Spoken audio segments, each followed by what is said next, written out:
Choose one. Oh, I didn't see you there. All right, well, time for visualization. I'm trying to be funny. So, learning moment 7. So, we're going to answer some, at least do one thing and then answer. No, do both of these are to answer the question. So, this should be a relatively short video. So, in terms of the data frame, what we're going to work with is the average points per game data frame. We're just going to plot this information. Right now, it's NAs. Let me run this again so it doesn't have NAs. And we're going to actually look at this, or at least create a visualization that allows me to see this. Okay, so the first thing we're going to do is add the average points per game. My Y is going to be the points, or it should be the points. Okay, career average, which is nice that it does that. I'm intentionally leaving these two blank for a reason. I'm gonna erase fill just for fun. I don't need that here. Thought I did, but I don't. And then in terms of specifying what X is, so I want to reorder it based on the size. I want to reorder it based on the size. I want the largest to come first. Okay, I want the largest to come first, and then I want it to descend. So how I would do this, or I want it to ascend.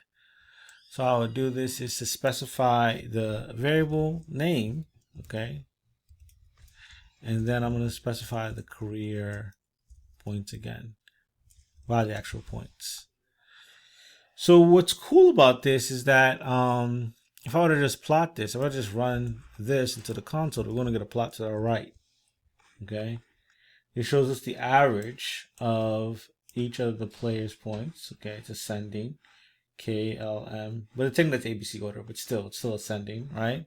But what this geom error bar does, allows us to have some error within, or at least error bars on our plot. So we can have 2, 3 standard deviations above and below the mean.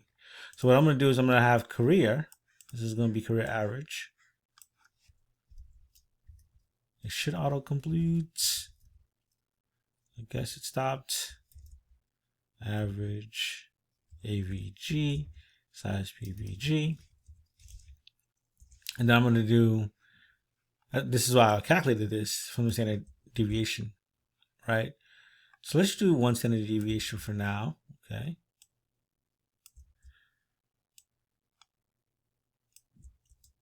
And what this allows me to now do is to plot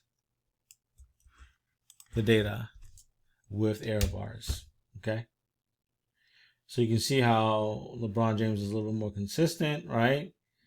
And then Michael Jordan has a higher mean. So that's fine. So we can then add an additional argument here. Chord flip. What do you think that's going to do? As you can see to the far left, it's going to just flip X and Y. So let's just do that for fun, just so you can see what else you can do with these plots. So you can now see it's going from Kobe to Michael and then to LeBron. Sorry, Kobe, LeBron, then Michael. I'm going to add labels to this, okay? So specifying the title, the X, and the Y. Makes it look a little bit nicer. And then I want to make sure that it's in the middle, H just 0.5. This will look a lot better. Okay?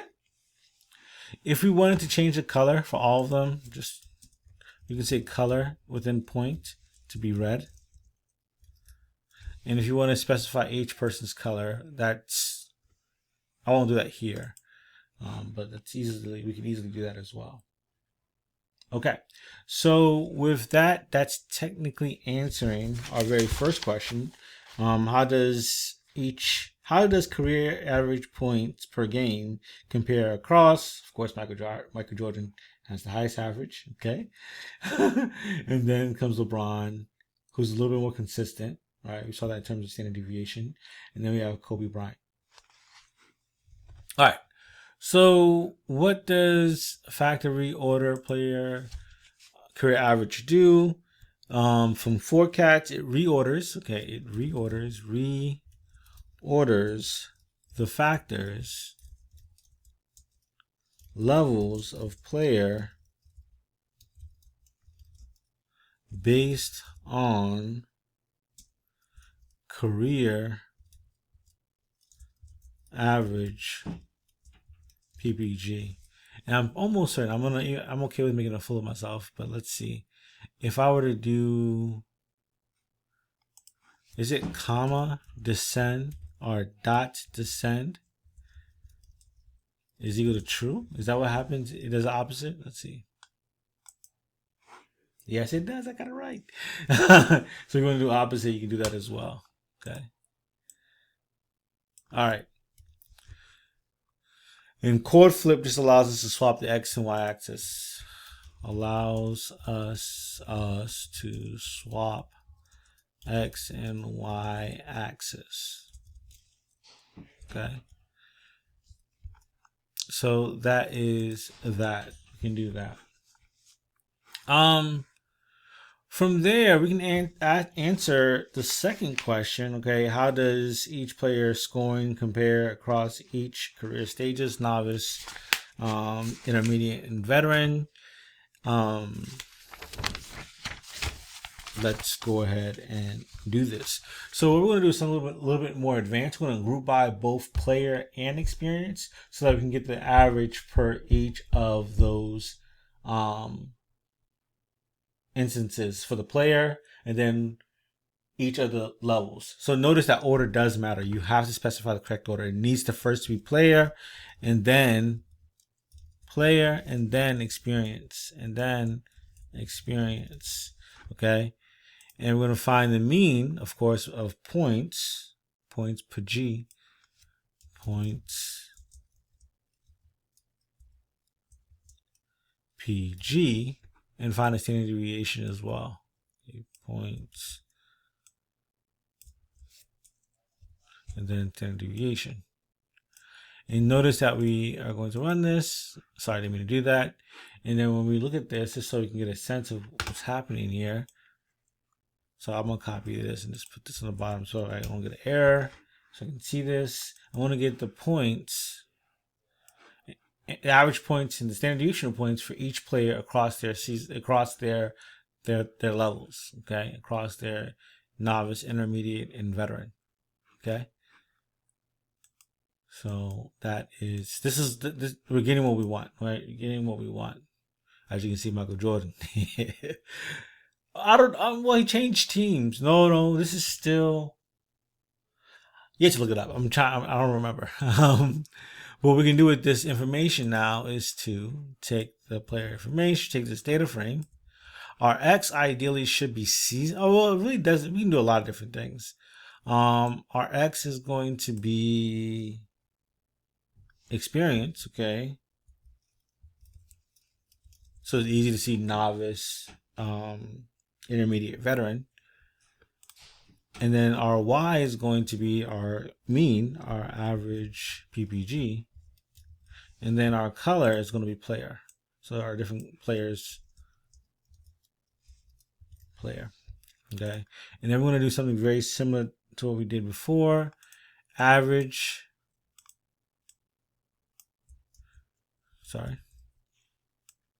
Average. And then average for max, and then just add one standard deviation to it. So that's SD PPG. SD PPG. Okay. So now when I run this, well, I need to center the title. Okay, when I run this now, I can now see, okay, we have when they were novices, Michael Jordan was doing it. Like he's doing good. You know, Michael Jordan as novices, Michael Jordan did well. If you remember, if you're cognizant of this, you know that when Kobe Bryant played, he was not injured, he was benched his first year. But then this is where I give, Kobe Bryant respect. He sought to play like, in terms of averages, he's better than LeBron James during both of their second 5 years in the league, right?